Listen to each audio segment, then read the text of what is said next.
In Full Zoom is presented to you by Calvo Enterprises, Inc.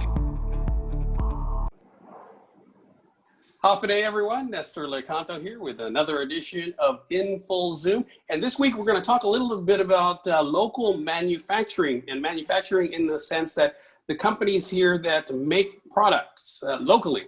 And we've got three guests. First, Jon Denight, who's a general manager of Pepsi Guam Bottling, PGB, they want to go by. George Patterson is the owner of Guam Premium Chocolates, and Henri Oftana is the GM of Guam Bakery. Welcome, gentlemen. Thanks for joining us. Thank you. Thanks for having me. All right, Jon, so let me start with you since you're the tallest. So tell us a little bit, I mean, obviously everybody knows about Pepsi, but tell us a little bit about the company and what the impact of the pandemic has been on PGB. Sure. Yeah, Pepsi Guam Bottling's been bottling for over 50 years here in Guam. And, you know, we're a local company that, you know, prior to COVID, we had about 110 to 115 employees. We're down to 90 some now. We had to make, you know, some adjustments there. Yeah, been in business for over 50 years, bottling on Guam for that full time. And, you know, we're a company that represents some great brands, PepsiCo, Keurig Dr. Pepper, which is an interesting company. It used to be called Cadbury Beverages. Then it was the Dr. Pepper Snapple Group. And then Keurig has bought it. So now it's the Keurig Dr. Pepper Group.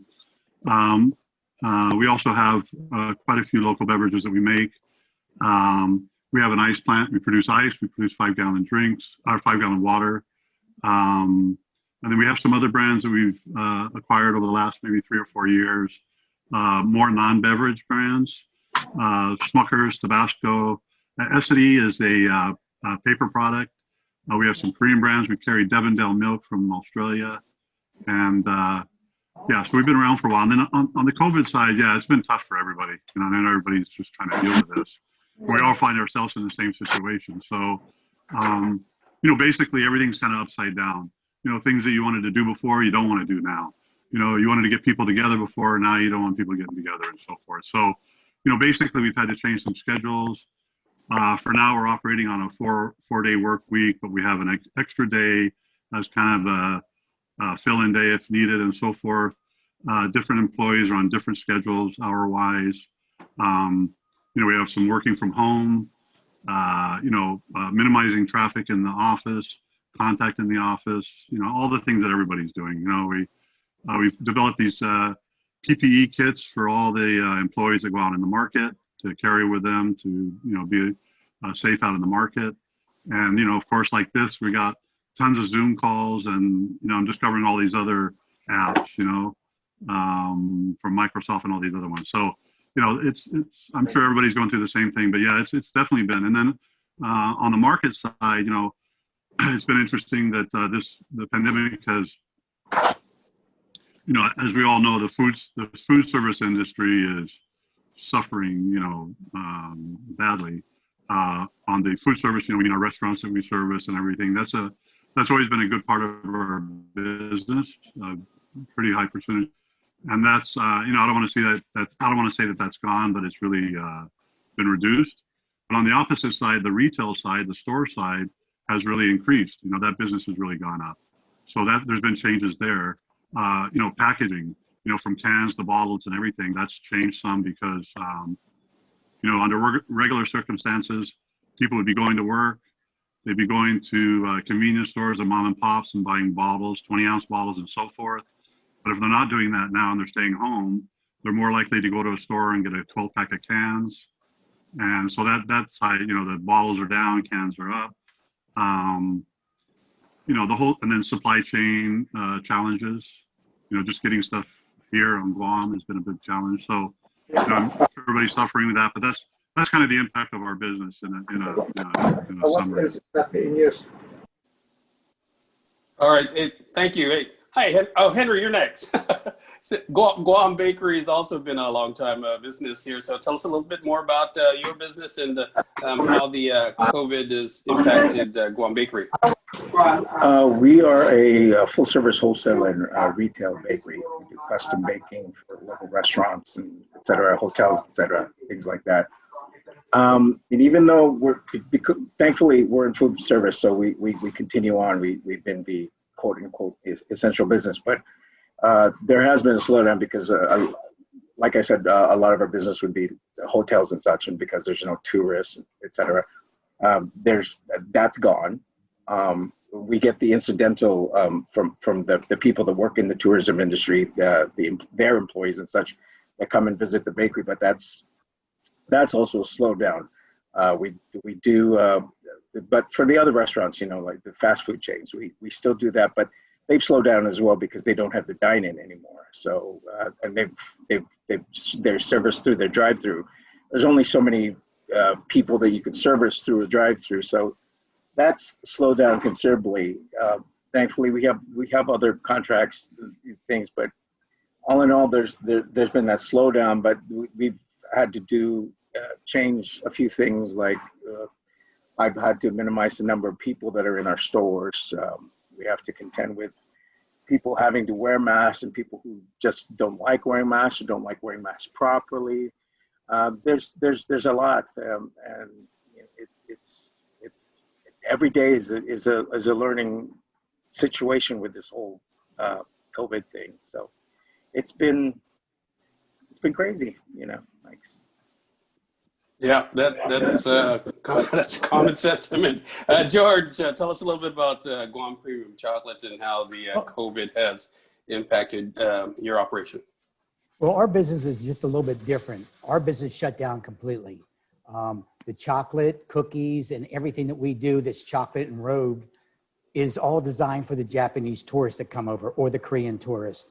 So as of February, it shut down completely. We did a major cleaning. We've got plastic over top of all of our machines. And February, employees have been out of work. We have 35 employees that work constantly with us. And we were producing 300 cases a day with the chocolate. And there's 36 cases and there's 10 pieces in each one. So there's thousands and thousands of chocolate we were producing every day. We do things like biscuits, enrobed biscuits with chocolate. Any things like cashews, cookies, anything that we can enrobe that puts chocolate on top of, we put it together, we put it into boxes and trays and package it that way. We do it in various different sizes from 5 ounces, 3 ounces, 2 ounces, even the little small 2-packs. And we had distributions at Kmart and ABC stores, Japan Plaza, all the Bon Voyages. And since our shutdown, with no Japanese tourists coming in, a lot of the people try to return the product back to us. And right now we have thousands of dollars worth of product in our warehouse that's sitting there. It still has good expiration date onto it, but there is nothing being produced whatsoever. So all those employees have been laid off or furloughed, and the plants have been shut down. We also have retail stores. So we have a retail store at Micronesia Mall and GPO, but they've been shut down and very much impacted by the Japanese tourists not coming in. So nothing is selling whatsoever in the chocolate business. So we have to diversify in our wholesale business, which is Sun Care Distributors. And we have gone out there and looked for local products to bring in. And that's at least allowing us to survive. Before the pandemic, we had 105 workers working for our entire company, all the different divisions, from our self-storage to our wholesale, to the factory, to the retail stores. And now we're down to about 12 people working. And that's it, since February. So it's had a major, major impact on us and our company. In Full Zoom is presented to you by Calvo Enterprises, Inc. GU Self-Storage, conveniently located near the Harmon McDonald's. We offer affordable rates, online payments, and auto bill pay for your convenience. Plus gate access daily from 6 a.m. to 9 p.m. Call us today at 648-7867 for more information. In Full Zoom is presented to you by Calvo Enterprises, Inc. Yeah, sad to hear that, George. I really am. What is your prognosis? If I can dig deeper into that. What are your plans are you going to shut down completely, or like you said, diversify locally, or is your chocolate business going to go away? Or are you going to be able to wait it out? We have to wait it out. We don't think that it's going to come back this year at all. We know that through history, through the last 25 years, the peak season has always been from December to March. April has always dropped way down in the tourist industry, and it's the lowest month. And then July, even June and July is also low. Starting in August, it starts going up a little bit, and then back into December. So this year we've missed that altogether. And we don't think that even if it came back to tomorrow, even if they let the tourists back in, you have time that they have to start booking the tourists, the hotels have got to operate. So we're not going to get anything happening until at least April, even if we started today, as far as tourists coming back in. Well, that's the lowest point. So all we're going to be doing is getting rid of the stock that we currently have made up already. We still can't open the factory up. We're going to look at maybe December or sometime into the third quarter before we can really start opening the factory back up, because we have plenty of stock downstairs. That's what our outlook is onto it. Now, if somebody has something different, I wish that somebody would share it with us, but basically we're going to look at the factory being totally shut down until the third quarter of 2021. Oh, sorry to hear that. John, let me ask you, what is your outlook for your retail customers? Is PGB changing strategy a little bit in terms of what you think the demand is going to be? Are you changing advertising and marketing, or are you providing some assistance to your retailers? Yeah, I think the main thing that's happening is, as I mentioned earlier, retail is really busy. And of course, food service, the restaurants, the on-premise business has really died down. So, taking that into consideration, what we're finding is that on the on-sale side, as more and more people are able to do, curbside takeout and so forth, one of the changes there is that, a lot of our food service customers, the product we sell them is bibs. And a bib is a B-I-B, it's a bag in a box. And it's basically a 5-gallon bag that's full of the whatever the flavor is, the Pepsi concentrate and so forth. And then that goes to the restaurants and is hooked up to the fountains that serve the fountain product. So what we've had to do is a lot of that business, the fountain product business and the bibs and stuff, is drastically reduced. So, but a lot of those restaurants are still doing takeout. So we're converting them from the fountain business over to either 2-liter bottles or 20-ounce bottles that people can, they can purchase their food and they can get a drink to take with them, because almost everything now is to go.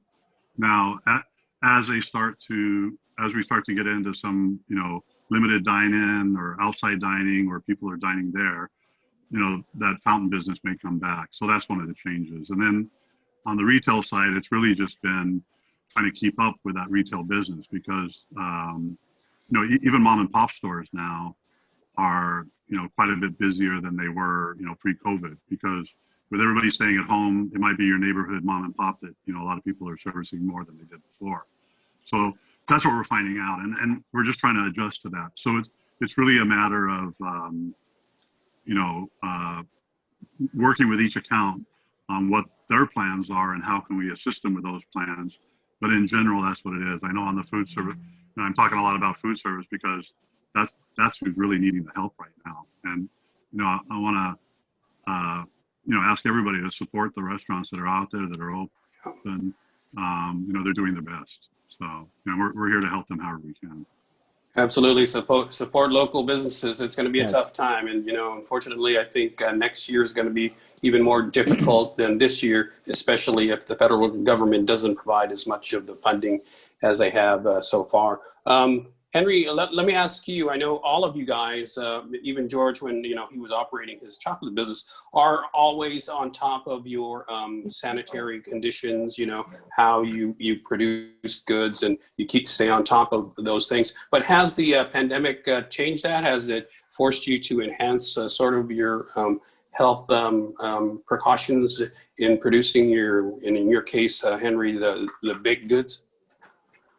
It has a little bit. There's also a lot of question about what we can do and what we can't do, because with respect to wearing masks, I've got an oven tender that sits in front of an oven that's like 300 plus 400 degrees. I can't expect him to sit in front of that oven all day with a mask on. He's got to take breaks because the man will pass out. It's just that immense heat with a mask on. It's crazy. So there are things like that we have to think about, and to make sure that we're within compliance, but we also have to think about the health of the individuals that are working here. Yeah, but otherwise, it's kind of business as usual in terms of your health. Yes, precautions. Because a lot of the things the hand washing, obviously we have to do that all the time anyway. It's a necessity. It's an added thing since COVID that we've had to do that even more so now. Just the mask wearing and the social distancing is a new thing, but we've had to adjust to it as best we can.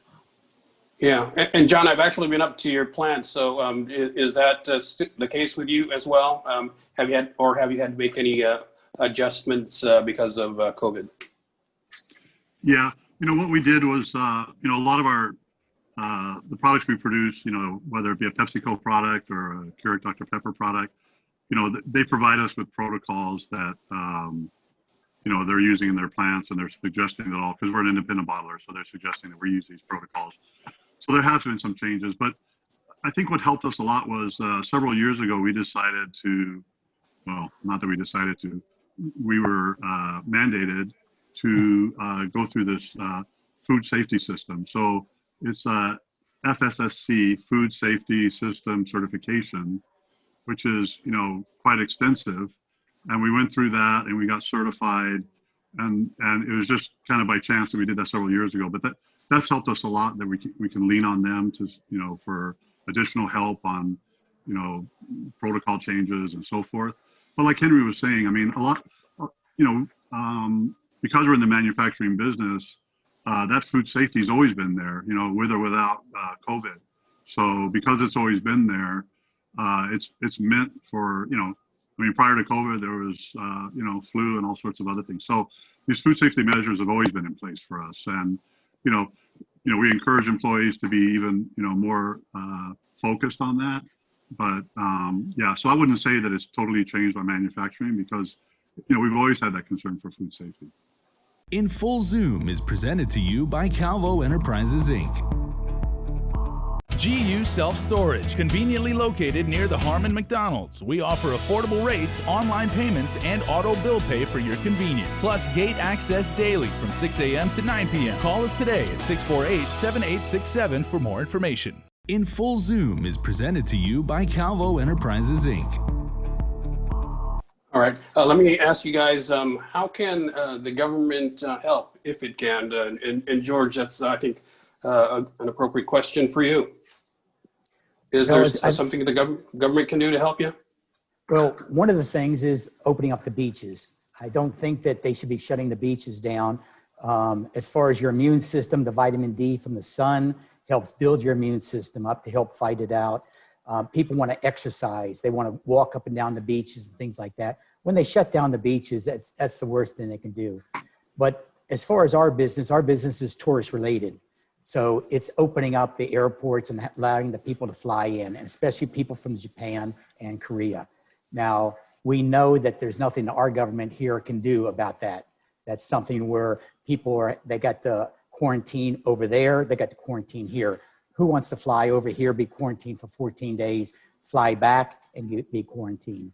I think that's going to have to be something to where it just has to run its own course. And we just don't think it's going to happen until maybe second quarter of next year before they allow the tourists to fly. Now, in our sun care division, we are looking around for other local products to be able to supply to the different customers. Our coconut water is doing extremely well. Our beef jerky is doing extremely well for right now. So that's how we're able to diversify. But I think that the best thing to do is if the government allows us to be able to work, to go to restaurants, to be able to go to the beaches, I think that's the best thing she could do. But as far as the tourism industry, it's going to be a while. Yeah. John, same question to you. It's interesting we're having this this conversation because, and I'm sure like George and like Henry, we've been hearing now over the past 4 or 5 months, a lot of talk about local manufacturing. I know there was some discussion coming out of the chamber and so forth, and I think now is a good time to have that discussion because, like our 3 companies have proven that you can produce locally and compete locally with local produced product.